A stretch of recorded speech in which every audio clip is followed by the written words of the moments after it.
میگفتی توی به منو، میگفتی چی نمیخوای غیر منو، چی شد پیوزدی غیر منو. چیزی که باید بهش توجه بشه اینه که انرژی وقتی به یه حالت دیگه تبدیل میشه دیگه اون حالت قبلی نیست. یعنی وقتی یکی میمیره دیگه اون آدم قبلی نیست. در هر صورت باید بتونی با قبلی خداحافظی کنی وگرنه جدیده نیست.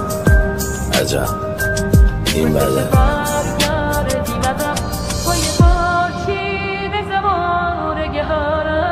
اختصاصی کانال آهنگ قفلی.